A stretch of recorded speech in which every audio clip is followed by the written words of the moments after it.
Asianet ಸುವರ್ಣ ನ್ಯೂಸ್ನಲ್ಲಿ super exclusive ಆದಂತಹ ಸುದ್ದಿ. ಇಡೀ ರಾಜ್ಯ ಸರ್ಕಾರವನ್ನ ಬೆಚ್ಚಿ ಬೀಳಿಸುವಂತಹ ಸುದ್ದಿ. ಏನ್ ಹಾಗಾದ್ರೆ ಈ ಸುದ್ದಿ? ರಾಜ್ಯ ಸರ್ಕಾರಕ್ಕೆ ಈ ಸುದ್ದಿ ಯಾವ ರೀತಿ ಮುಳುವಾಗ್ತಾ ಇದೆ? ಸರ್ಕಾರ ದೊಡ್ಡ ಮುಜುಗರವನ್ನ ಎದುರಿಸುವಂತ ಸಮಯ ಬಂತ ಹಾಗಾದ್ರೆ? ಏಷ್ಯಾನೆಟ್ ಸುವರ್ಣ ನ್ಯೂಸ್ನಲ್ಲಿ ಮಹಾ ಎಕ್ಸ್ಕ್ಲೂಸಿವ್ ಆದಂತಹ ಸುದ್ದಿಯನ್ನ ನೋಡ್ತಾ ಇದ್ದೀವಿ. ಇಡೀ ರಾಜ್ಯ ಸರ್ಕಾರವನ್ನೇ ಬೆಚ್ಚಿ ಬೀಳಿಸುವಂತಹ ಸುದ್ದಿ. ಬಹಳ ದೊಡ್ಡ ಮುಜುಗರವನ್ನ ತಂದಿಡ್ತಾ ಇದೆ ಈ ಪ್ರಕರಣ. ಏಷ್ಯಾನೆಟ್ ಸುವರ್ಣ ನ್ಯೂಸ್ನಲ್ಲಿ ಸೂಪರ್ ಎಕ್ಸ್ಕ್ಲೂಸಿವ್ ಆದಂತಹ ಸುದ್ದಿಯನ್ನ ನೋಡ್ತಾ ಇದ್ದೀರಿ. ಅದರ ಕಂಪ್ಲೀಟ್ ಡೀಟೇಲ್ಸ್ ಅನ್ನ ನಿಮ್ಮ ಮುಂದೆ ಇರ್ತೀವಿ.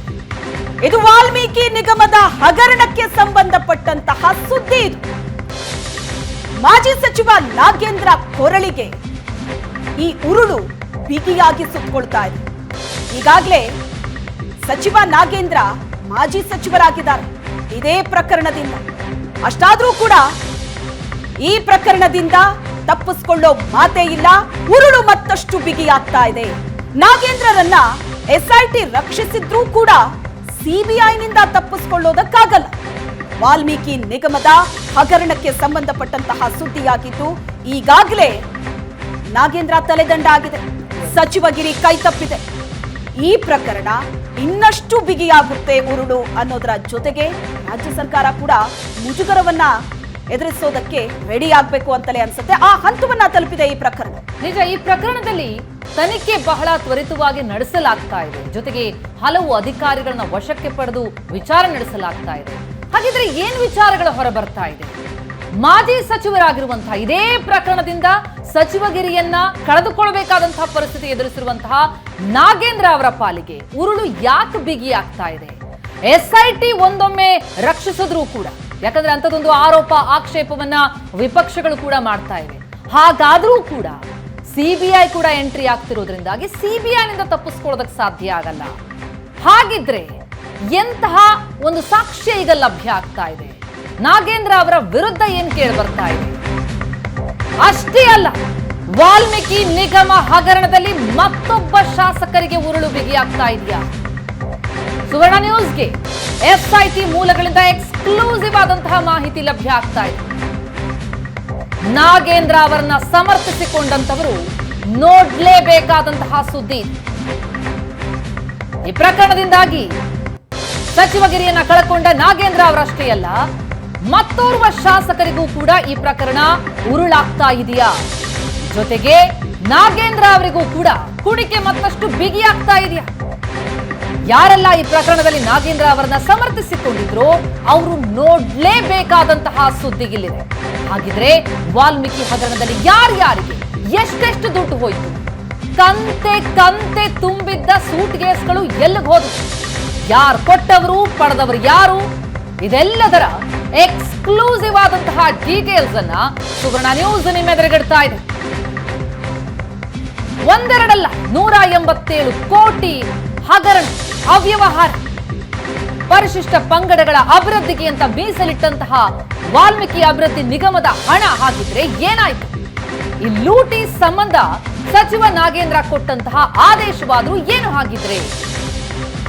ಮಾಹಿತಿ ಗೊತ್ತೇ ಇಲ್ಲ ಅಂತ ನಾಗೇಂದ್ರ ಹೇಳಿದ್ರು ಆರಂಭದಿಂದಲೂ. ಈ ಹಗರಣದ ಬಗ್ಗೆ ನನಗೆ ಯಾವ ಮಾಹಿತಿಯೂ ಇಲ್ಲ, ನನಗೆ ಗೊತ್ತೇ ಇಲ್ಲ ಅಂತ ಆ ರೀತಿ ಹೇಳಿಕೆ ಕೊಟ್ಟಿದ್ದಂತಹ ನಾಗೇಂದ್ರ ಈಗ ಲಾಕ್ ಆಗೋದು ಪಕ್ಕಾನ ಅಂತ ಬೆಳವಣಿಗೆಗಳು ಈ ಪ್ರಕರಣದಲ್ಲಿ ಆಗ್ತಾ ಇದೆ.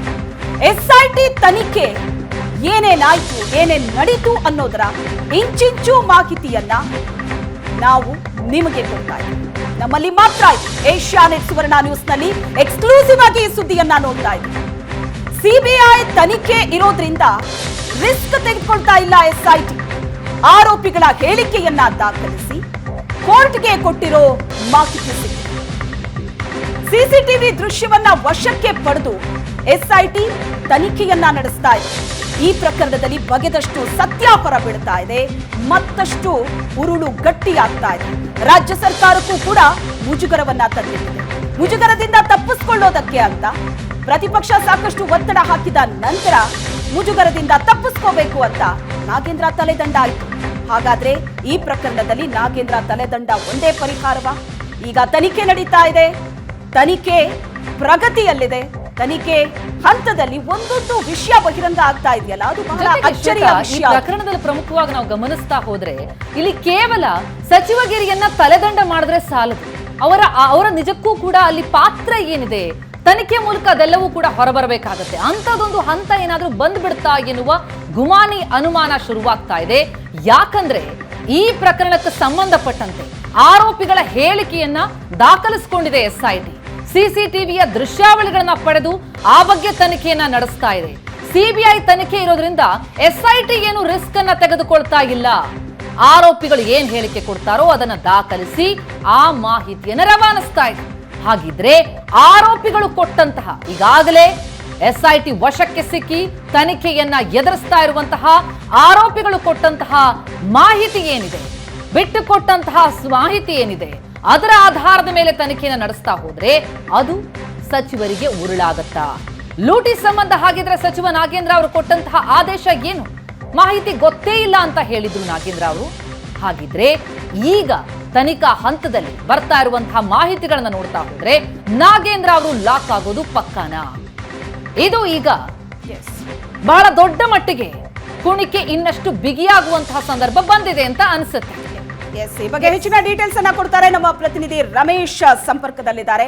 ರಮೇಶ್, ವಾಲ್ಮೀಕಿ ಪ್ರಕರಣ ಏನಿದೆ, ಇದು ಸರ್ಕಾರಕ್ಕೆ ಬಹಳ ದೊಡ್ಡ ಮುಜುಗರವನ್ನ ತಂದಿಟ್ಟಂತಹ ಪ್ರಕರಣ. ಹಂತ ಹಂತವಾಗಿ ಸಾಕಷ್ಟು ಬೆಳವಣಿಗೆ ಆಯಿತು. ಈ ಪ್ರಕರಣದಲ್ಲಿ ಸಚಿವರ ತಲೆದಂಡ ಆಯಿತು, ಮತ್ತೊಬ್ಬ ಶಾಸಕರಿಗೂ ಕೂಡ ಇದು ಉರುಳಾಗತ್ತೆ ಅನ್ನುವಂತಹ ವಿಷಯ ಈಗ ಸಿಗ್ತಾ ಇದೆ. ಸದ್ಯಕ್ಕೆ ಈ ಪ್ರಕರಣದ ತನಿಖೆ, ಅದರಲ್ಲಿ ಬಹಿರಂಗವಾಗಿರುವಂತಹ ವಿಚಾರಗಳು ಏನೇನು? ಶ್ವೇತಾ, ಒಟ್ಟು 15 ಜನ ಆರೋಪಿಗಳನ್ನ ಅರೆಸ್ಟ್ ಮಾಡಿ SIT ತನಿಖೆಯನ್ನ ಮಾಡ್ತಾ ಇದೆ. ತನಿಖೆ ಮಾಡುವಂತ ಸಂದರ್ಭದಲ್ಲಿ ಈ ಹಗರಣ ಅಂದ್ರೆ ಬೆಂಗಳೂರಿನ MG ರಸ್ತೆಯ ಯೂನಿಯನ್ ಬ್ಯಾಂಕ್ನಲ್ಲಿ ಒಂದು ಖಾತೆಯನ್ನ ತೆಗೆದು ಅದಾದ ನಂತರ ಹಣ ಹೈದರಾಬಾದ್ಗೆ ವರ್ಗಾವಣೆಯಾಗಿ ಹಣವನ್ನ ಕ್ಯಾಶ್ ಮಾಡಿಸ್ಕೊಂಡು ಅದಾದ ನಂತರ ಯಾರ್ಯಾರ ಕಿಸೆಗೆ, ಯಾರ್ಯಾರ ಮನೆಗೆ ಎಷ್ಟೆಷ್ಟು ಸೂಟ್ ಕೇಸ್ ಹಣ ಹೋಗಿದೆ ಅನ್ನುವಂಥದ್ದು ಸಂಪೂರ್ಣವಾದಂಥ ಮಾಹಿತಿ ಈಗ ನಡೆಸ್ತಾ ಇರುವಂತಹ ತನಿಖೆ ನಡೆಸ್ತಾ ಇರುವಂತಹ SIT ಮುಂದೆ ಇತರ ಬಂಧಿತ ಆರೋಪಿಗಳು ಸಂಪೂರ್ಣವಾಗಿ ಬಾಯ್ಬಿಟ್ಟಿದ್ದಾರೆ. ಇಲ್ಲ ಒಂದ್ ಕಡೆ ಈ ಹಗರಣ ಚಂದ್ರಶೇಖರ್ ಆತ್ಮಹತ್ಯೆ ಮಾಡಿಕೊಂಡ ನಂತರ ಇದರಲ್ಲಿ ಒಂದು ದೊಡ್ಡ ಮಟ್ಟದ ಹಗರಣ ಆಗಿದೆ. 187 ಕೋಟಿ ಸರ್ಕಾರದ ಹಣವನ್ನ ಯಾರೋ ಒಂದಷ್ಟು ಜನ ದಂಧೆಕೋರರು ಸೇರ್ಕೊಂಡು ನುಂಗಿದ್ದಾರೆ ಅನ್ನುವಂಥ ನಿಟ್ಟು ಹೊರಗಡೆ ಬಂದ ಸಂದರ್ಭದಲ್ಲಿ ಸರ್ಕಾರ ತಮ್ಮ ಸಚಿವರನ್ನ ಒಂದ್ ಕಡೆ ಸೇಫ್ ಗಾರ್ಡ್ ಮಾಡುವಂತ ಕೆಲಸಗಳಾಯ್ತು. ಮತ್ತೆ ಈ ಒಂದು ನಿಗಮದ ಅಧ್ಯಕ್ಷರಾಗಿದ್ದ ಬಸನಗೌಡ ದದ್ದಲಿದ್ದಾರೆ, ಅವರೆಲ್ಲರೂ ಕೂಡ ಇದರಲ್ಲಿ ಏನೋ ಒಂದ್ ಕಡೆ ಪಾತ್ರ ಇಲ್ಲ, ಕೇವಲ ಅಧಿಕಾರಿಗಳು, ಬ್ಯಾಂಕ್ನ ಸಿಬ್ಬಂದಿಗಳು ಮಾತ್ರ ಇದರಲ್ಲಿ ಇರುವಂತದ್ದು. ತನಿಖೆ ನಡೀಲಿ ಅಂತೇಳಿ SIT ಮಾಡಿ ಒಂದು ಆದೇಶವನ್ನು ಮಾಡ್ತು. ಅದಾದ ನಂತರ ಸುಮಾರು 15ಕ್ಕೂ ಹೆಚ್ಚು ಜನ ಆರೋಪಿಗಳು ಅರೆಸ್ಟ್ ಆದ ನಂತರವೂ ಕೂಡ ಸಚಿವರನ್ನಾಗ್ಲಿ ಅಥವಾ ಶಾಸಕರನ್ನಾಗ್ಲಿ ಟಚ್ ಮಾಡ್ಲಿಕ್ಕೆ SIT ಮುಂದಾಗ್ತಾ ಇಲ್ಲ. ಆದ್ರೆ ಇಲ್ಲಿಯವರೆಗೆ ನಡೆದಂತಹ ತನಿಖೆಯ ಇಂಚಿಂಚು ಮಾಹಿತಿ ಏಷ್ಯಾನೆಟ್ ಸುವರ್ಣ ನ್ಯೂಸ್ಗೆ ಲಭ್ಯ ಆಗಿರುವಂತಹದ್ದು. ಎಲ್ಲೆಲ್ಲಿ ಮೀಟಿಂಗ್ಗಳು ನಡೆದವು, ಯಾರ್ಯಾರು ಏನೇನು ಡೈರೆಕ್ಷನ್ಸ್ ಕೊಟ್ಟರು, ಯಾರ್ಯಾರಿಗೆ ಎಷ್ಟೆಷ್ಟು ಕೋಟಿ ಎಷ್ಟೆಷ್ಟು ಲಕ್ಷ ಹಣವನ್ನ ಯಾರು ತೆಗೆದುಕೊಂಡು ಹೋದ್ರು, ಅದನ್ನ ಯಾರ ಮನೆಗೆ ರೀಚ್ ಆಯ್ತು ಅನ್ನುವಂತ ಸಂಪೂರ್ಣವಾದಂತಹ ಮಾಹಿತಿ ಏಷ್ಯಾನೆಟ್ ಸುವರ್ಣ ನ್ಯೂಸ್ಗೆ ಲಭ್ಯ ಆಗಿರುವಂತಹದ್ದು. ಅದರಲ್ಲಿ ಕೂಡ ಸರ್ಕಾರ ಎಲ್ಲ ಒಂದ್ ಕಡೆ ತಮ್ಮ ಸಚಿವರನ್ನ, ತಮ್ಮ ಶಾಸಕರನ್ನ ಸೇಫ್ ಗಾರ್ಡ್ ಮಾಡುವಂತದ್ದು ಅಥವಾ ಅವ್ರನ್ನ ಸಮರ್ಥನೆ ಮಾಡಿಕೊಳ್ಳುವಂತ ಕೆಲಸಗಳಾಯ್ತು. ಆದ್ರೆ ಇದುವರೆಗೂ ಕೂಡ SIT ನಾಗೇಂದ್ರಗಾಗ್ಲಿ ಅಥವಾ ಬಸನಗೌಡ ದದ್ದಲ್ಗಾಗ್ಲಿ ನೋಟಿಸ್ ಅನ್ನ ಕೊಟ್ಟು ವಿಚಾರಣೆ ಮಾಡಿಸುವಂತ ಯಾವ ರೀತಿಯಾದಂತಹ ಒಂದು ಪ್ರಯತ್ನಕ್ಕೂ ಕೈ ಹಾಕಿಲ್ಲ. ಕೇವಲ ಅಧಿಕಾರಿಗಳು, ವಾಲ್ಮೀಕಿ ನಿಗಮದಲ್ಲಿ ಇದ್ದಂತಹ ಅಧಿಕಾರಿಗಳು ಮತ್ತೆ ಬ್ಯಾಂಕ್ ಸಿಬ್ಬಂದಿಗಳನ್ನು ಮಾತ್ರ ಅರೆಸ್ಟ್ ಮಾಡಿ ವಿಚಾರಣೆ ನಡೆಸ್ತಾ ಇರುವಂತದ್ದು. ಈಗ ನಮಗೆ ಸಿಕ್ಕಿರುವಂತಹ ಮಾಹಿತಿ ಹೇಳ್ತಾ ಇದೆ, ಈ ಒಂದು ಮಹರ್ಷಿ ವಾಲ್ಮೀಕಿ ನಿಗಮದ 187 ಕೋಟಿಯನ್ನ ಯಾವ ಉದ್ದೇಶಕ್ಕಾಗಿ ಟ್ರಾನ್ಸ್ಫರ್ ಮಾಡಲಾಯಿತು, ಎಲ್ಲೆಲ್ಲಿ ಮೀಟಿಂಗ್ಗಳು ನಡೆದು, ಯಾವ್ಯಾವ ಅಧಿಕಾರಿಗಳಿಗೆ ಯಾರ್ಯಾರು ಸೂಚನೆಗಳನ್ನ ಕೊಟ್ಟರು, ನೀವು ಅಕೌಂಟ್ ಅನ್ನು ಓಪನ್ ಮಾಡಲೇಬೇಕು, ಇದು ವರ್ಗಾವಣೆ ಆಗಲೇಬೇಕು, ಇದರಲ್ಲಿ ಎಷ್ಟೆಷ್ಟು ಹಣ ಯಾರ್ಯಾರಿಗೆ ಹೋಗಬೇಕು, ಇದೆಲ್ಲವನ್ನು ನಿರ್ಧಾರ ಮಾಡಿದರೆ ಈ ಸಂಪೂರ್ಣವಾದಂಥ ಮಾಹಿತಿ ಅಂದ್ರೆ SIT ಅಧಿಕಾರಿಗಳ ಮುಂದೆ ಆರೋಪಿಗಳು ಕೊಟ್ಟಂತ ಮಾಹಿತಿಯನ್ನ, ಇದೇ ಮಾಹಿತಿಯನ್ನ SIT ಅಧಿಕಾರಿಗಳು ಕೋರ್ಟ್ಗೆ ಕೊಟ್ಟಿದ್ದಾರೆ. ಕೋರ್ಟ್ಗೂ ಕೂಡ ಈ ಮಾಹಿತಿ ಹೋಗಿರುವಂತದ್ದು. ಅಂದ್ರೆ ಒಂದು ವಿಚಾರವನ್ನು ನಾವು ಇಲ್ಲಿ ಸೂಕ್ಷ್ಮವಾಗಿ ಗಮನಿಸಬೇಕು ಶ್ವೇತಾ. ಅಂದ್ರೆ ಈಗ SIT ತನಿಖೆ ನಡೀತಾ ಇರುವಂತಹ ಸಂದರ್ಭದಲ್ಲಿ ಕೂಡ CBI ಮತ್ತೆ ED ತನಿಖೆಯನ್ನ ಮಾಡ್ತಾ ಇದೆ. ಇಂತಹ ಸಂದರ್ಭದಲ್ಲಿ ಆರೋಪಿಗಳ ಹೇಳಿಕೆಗಳನ್ನ ಯಾವುದೇ ರೀತಿಯಾದ ಬದಲಾವಣೆ ಮಾಡುವಂತದ್ದಾಗ್ಲಿ ಅಥವಾ ಸಪ್ರೆಸ್ ಮಾಡುವಂತದ್ದಾಗ್ಲಿ ಮಾಡಿದ್ದೇ ಆದಲ್ಲಿ ಮುಂದಿನ ಹಂತದಲ್ಲಿ ತನಿಖೆ ಮಾಡ್ತಾ ಇರುವಂತಹ SITಗಾಗ್ಲಿ ರಾಜ್ಯ ಸರ್ಕಾರಗಾಗ್ಲಿ ಒಂದ್ ರೀತಿ ಮುಜುಗರ ಅಥವಾ ಸಂಕಷ್ಟ ಎದುರಾಗುವ ಸಾಧ್ಯತೆಗಳಿರ್ತದೆ. ಹಾಗಾಗಿ ಯಾವುದೇ ಒಂದಷ್ಟು ಮ್ಯಾನಿಪುಲೇಷನ್ ಮಾಡದೆ ಅಥವಾ ಯಾವುದೇ ರೀತಿಯಾದಂತಹ ಬದಲಾವಣೆಗಳನ್ನು ಮಾಡದೆ ಯಥಾವತ್ತಾಗಿ ಅಧಿಕಾರಿಗಳು ಡೀಟೇಲ್ ಅಲ್ಲಿ ಡಾಕ್ಯುಮೆಂಟ್ ಅಲ್ಲಿ ತರ್ತಾ ಹೋಗ್ತಾರೆ. ಆ ಡಾಕ್ಯುಮೆಂಟ್ ಗಳನ್ನ ನೋಡಿದ್ರೆ ಈ ಒಂದು ಹಗರಣದಲ್ಲಿ ಯಾರ್ಯಾರ ಪಾತ್ರ ಇತ್ತು, ಎಷ್ಟೆಷ್ಟು ಹೋಗಿದೆ, ಅದೆಲ್ಲ ಸಂಪೂರ್ಣವಾದಂತಹ ಮಾಹಿತಿಗಳು ನಮಗೆ ಲಭ್ಯ ಆಗ್ತಾ ಇರುವಂತದ್ದು. ಮತ್ತೆ ಇದಕ್ಕೆ ಸಂಬಂಧಪಟ್ಟಂತೆ ಸಚಿವ ನಾಗೇಂದ್ರ ಅವರ ಕೊರಳಿಗೆ ಈ ಒಂದು ಉರುಳು ಬಿಗಿ ಆಗುತ್ತೆ. ಯಾಕೆಂದ್ರೆ ಅಂತಹ ಒಂದಷ್ಟು ಮಾಹಿತಿಗಳು ಇದರಲ್ಲಿದೆ. ಸಚಿವ ನಾಗೇಂದ್ರ ಅವರು ಎಲ್ಲಿ ಮೀಟಿಂಗ್ ಅನ್ನ ಮಾಡಿದ್ರು, ಮತ್ತೆ ಅವರ PA-ಗಾಗ್ಲಿ ಅಥವಾ ಅವ್ರಿಗಾಗ್ಲಿ ಹಣ ಎಷ್ಟು ಹೋಯ್ತು, ಅದೆಲ್ಲ ಮಾಹಿತಿಗಳಿರುವಂತದ್ರಿಂದ ಈ ಹಗರಣದ ಎಲ್ಲ ಒಂದ್ ಕಡೆ ಸಚಿವ ನಾಗೇಂದ್ರ ಅವರ ಪಾತ್ರವೇ ಇಲ್ಲ, ಅಥವಾ ಸಚಿವ ನಾಗೇಂದ್ರ ಅವರು ಇದರಲ್ಲಿ ಭಾಗಿಯಾಗಿಲ್ಲ, ಕೇವಲ ಸಚಿವರಾಗಿದ್ರು ಅನ್ನೋ ಕಾರಣಕ್ಕೆ ಅವ್ರ ಸಚಿವ ಸ್ಥಾನಕ್ಕೆ ರಾಜೀನಾಮೆನ ಕೊಡಿಸಲಾಯಿತೆ ಹೊರತು ತನಿಖೆ ನಡೀಲಿ ಅಂತ ಹೇಳಿದವರಿಗೆ ತನಿಖಾ ಹಂತದಲ್ಲಿ ಬೆಚ್ಚಿ ಬೀಳಿಸುವಂತ ಮಾಹಿತಿಗಳಲ್ಲಿ ಲಭ್ಯ ಆಗ್ತಾ ಹೋಗ್ತಾ ಇದೆ. ಅದರಲ್ಲಿ ಸಂಬಂಧಪಟ್ಟಂತೆ ಒಂದಷ್ಟು ಮಾಹಿತಿಗಳನ್ನ ನಾವು ಮುಂದಿನ ಹಂತದಲ್ಲಿ ನೋಡ್ತಾ ಹೋದ್ರೆ ಈ ಹಗರಣದಲ್ಲಿ ಯಾರ್ಯಾರು ಎಷ್ಟೆಷ್ಟು ಭಾಗಿಯಾಗಿದ್ದಾರೆ, ಎಷ್ಟೆಷ್ಟು ನುಂಗಿದ್ದಾರೆ, ಯಾರ್ಯಾರ ಮನೆಗೆ ಎಷ್ಟೆಷ್ಟು ಸೂಟ್ಕೇಸ್ ಹೋಗಿದೆ ಅನ್ನೋದು ಕೂಡ ಪಕ್ಕಾ ಮಾಹಿತಿಗಳಲ್ಲಿ ಲಭ್ಯ ಆಗ್ತಾ ಹೋಗುತ್ತೆ. ಶ್ವೇತಾ. ಎಸ್ ರಮೇಶ್, ಹಾಗೆ ಸಂಪರ್ಕದಲ್ಲಿ ಇನ್ನಷ್ಟು ಡೀಟೇಲ್ಸ್ ಪಡಿತೀವಿ.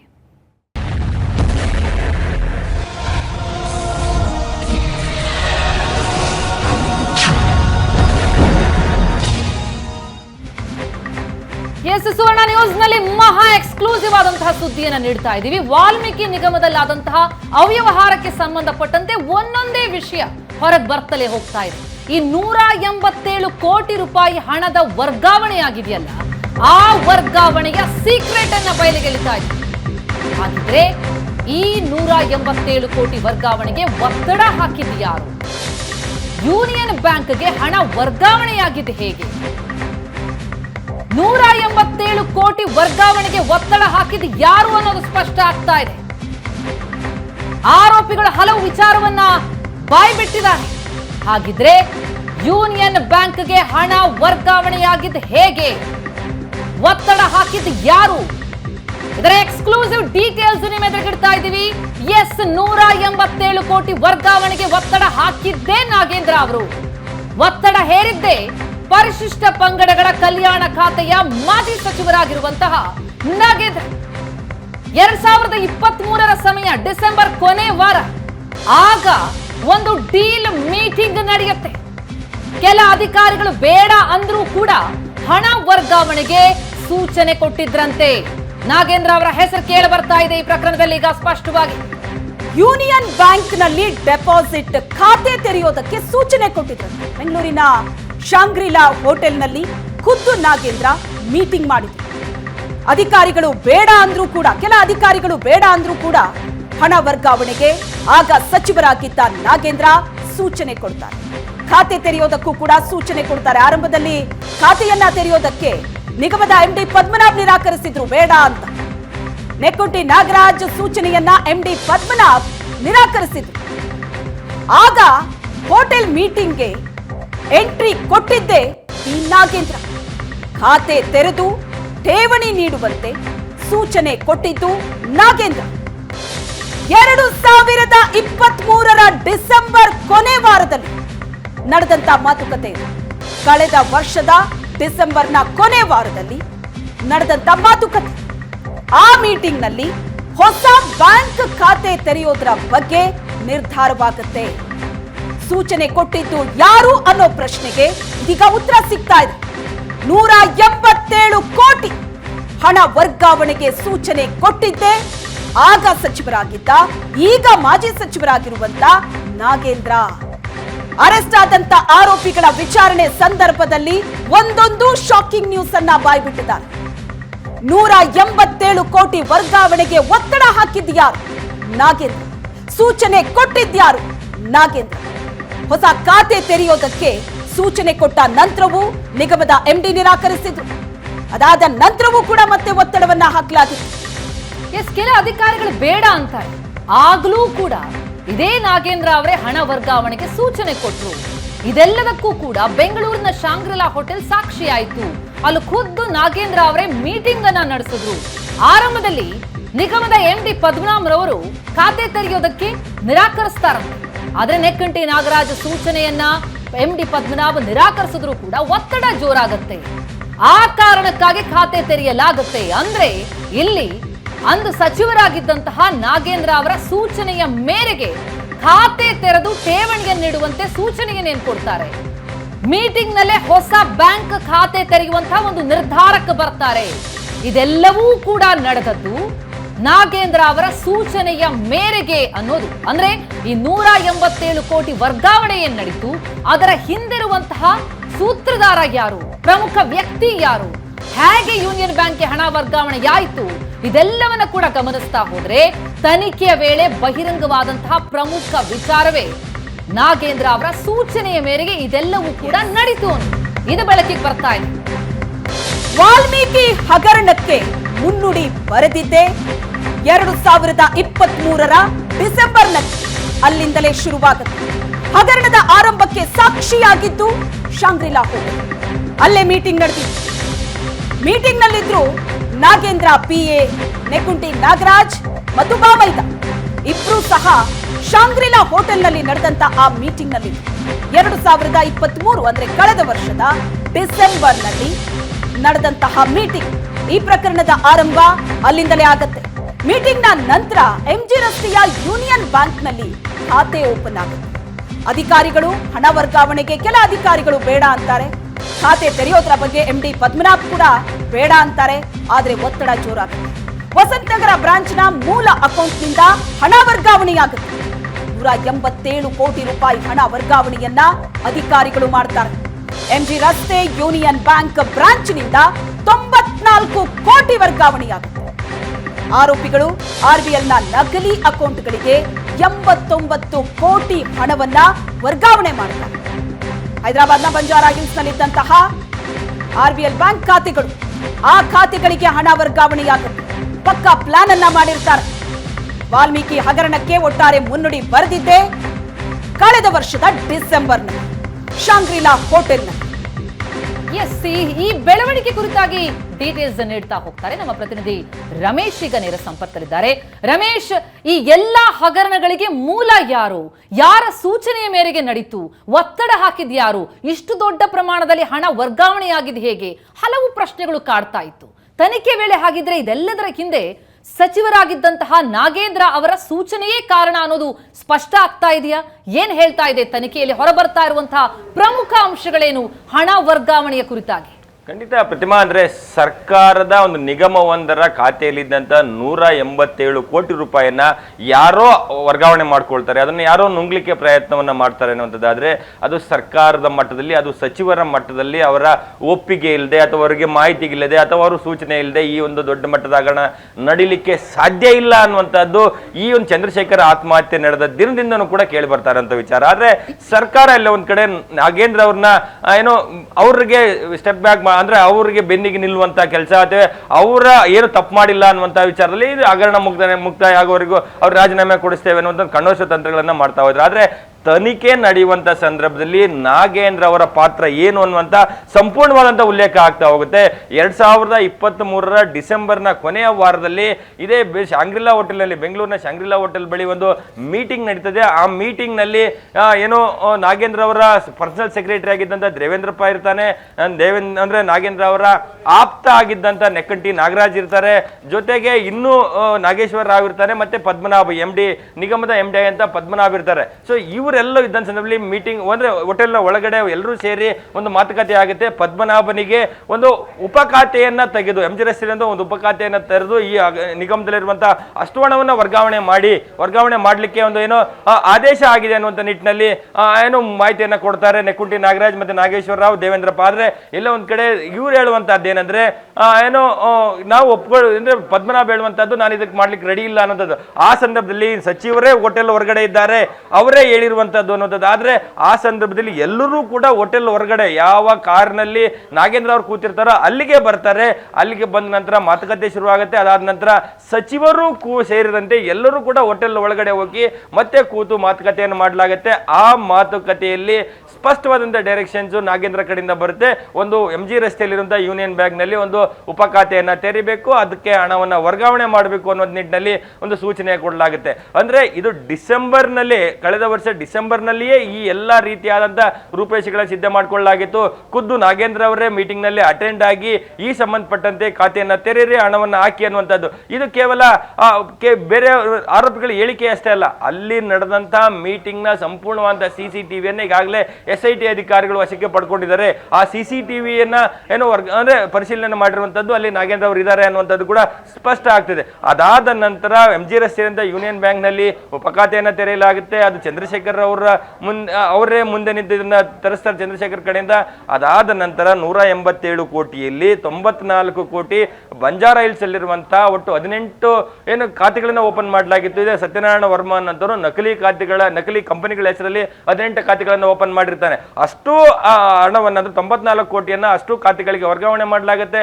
ಅದಾದ ನಂತರ ಬೇರೆ ಬೇರೆಯವರಿಗೆ ಅದು ಡಿಸ್ಪರ್ಸ್ ಆಗುತ್ತೆ. ಅಂದ್ರೆ ಈ ಯಾರ್ಯಾರಿಗೆ ಯಾವ್ಯಾವ ಅಕೌಂಟ್ ಅವನು ತಿಳಿಸುವಂತ ಅಕೌಂಟ್ಗಳಿಗೆ ಹೋಗುತ್ತೆ. ಅದಾದ ನಂತರ ಅದು ಕ್ಯಾಶ್ ರೂಪಕ್ಕಾಗಿ ಕ್ಯಾಶ್ ರೂಪದಿಂದ ವಾಪಸ್ ಮತ್ತೆ ಬೆಂಗಳೂರಿಗೆ ಆ ಹಣ ಕ್ಯಾಶ್ ರೂಪದಲ್ಲಿ ಬರುತ್ತೆ. ಇದೇ ಸತ್ಯನಾರಾಯಣ ವರ್ಮ ಯಾರ್ಯಾರಿಗೆ ಎಷ್ಟೆಷ್ಟು ಕೊಡಬೇಕು ಅಂತೇಳಿ ಸೂಚನೆ ಬಂದಿರುತ್ತೋ ಅಷ್ಟು ಜನರಿಗೆ ತಲುಪಿಸಿದಂಥದ್ದು ಖುದ್ದು ಇದೇ ನಿಗಮದ MD ಆಗಿರುವಂತ ಪದ್ಮನಾಭ್. ಸಂಪೂರ್ಣವಾದಂಥ ವಿಚಾರನ ತನಿಖಾ ಹಂತದಲ್ಲಿ SIT ಅಧಿಕಾರಿಗಳ ಮುಂದೆ ಹೇಳ್ತಾ ಹೋಗ್ತಾರೆ. ಇದನ್ನ ನೋಡಿದ್ರೆ ಗೊತ್ತಾಗುತ್ತೆ ಈ ಒಂದು ಹಗರಣಕ್ಕೆ ಮುನ್ನುಡಿ ಬರೆದದ್ದೇ ಆವತ್ತಿನ ಪರಿಶಿಷ್ಟ ಕಲ್ಯಾಣಗಳ ಸಚಿವರಾಗಿದ್ದಂಥ B ನಾಗೇಂದ್ರ ಅನ್ನುವಂಥದ್ದು ತನಿಖೆ ಮಾಡ್ತಾ ಇರುವಂತ ಒಂದು ದಾಖಲೆಗಳೇ ಸ್ಪಷ್ಟವಾಗಿ ಹೇಳುತ್ತೆ ನಾಗೇಂದ್ರ ಅವರು ಇದರಲ್ಲಿ ಭಾಗಿ ಇದೆ ಅನ್ನುವಂತಹದ್ದು. ಪ್ರತಿಮಾ. ಎಸ್ ರಮೇಶ್, ಹಾಗೆ ಸಂಪರ್ಕದಲ್ಲಿರಿ. ಒಂದು ಚಿಕ್ಕ ಬ್ರೇಕ್ನ ನಂತರ ಮತ್ತೆ ಮಾತಾಡಿಸ್ತೀವಿ. ಈ ಬಗೆದಷ್ಟು ಸತ್ಯ ಬಯಲು ಅಂತ ಹೇಳ್ತಾರಲ್ಲ, ಅದೇ ಈ ಪ್ರಕರಣದಲ್ಲಿ ಈಗ ಆಗ್ತಾ ಇದೆ. ಪ್ರಕರಣದ ಆರಂಭದಲ್ಲಿ ನಾನೇನೂ ಮಾಡಿಲ್ಲ, ನನಗೇನೂ ಗೊತ್ತಿಲ್ಲ ಅಂತ ಹೇಳಿದವರ ಬಣ್ಣ ಈಗ ಬಯಲಾಗ್ತಾ ಇದೆ. ಕಂತೆ ಹಣ ಸೂಟ್ಕೇಸ್ ತುಂಬಿ ಹಲವರಿಗೆ ಹೋಗಿದೆ. ಆ ಹಗರಣದ ಹಣ ಭದ್ರವಾಗಿ ಇಟ್ಕೊಂಡಿದ್ದು ಯಾರು? ಹಣ ನುಂಗಿದವರ ಅಸಲಿ ಕಹಾನಿ ಹೇಳ್ತೀವಿ. ಒಂದು ಚಿಕ್ಕ ಬೇಕಾಗುತ್ತೆ.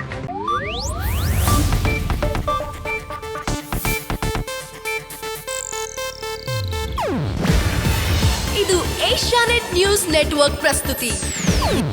ನೀವು ನೋಡ್ತಿದ್ದೀರಾ ಏಷ್ಯಾನೆಟ್ ಸುವರ್ಣ ನ್ಯೂಸ್.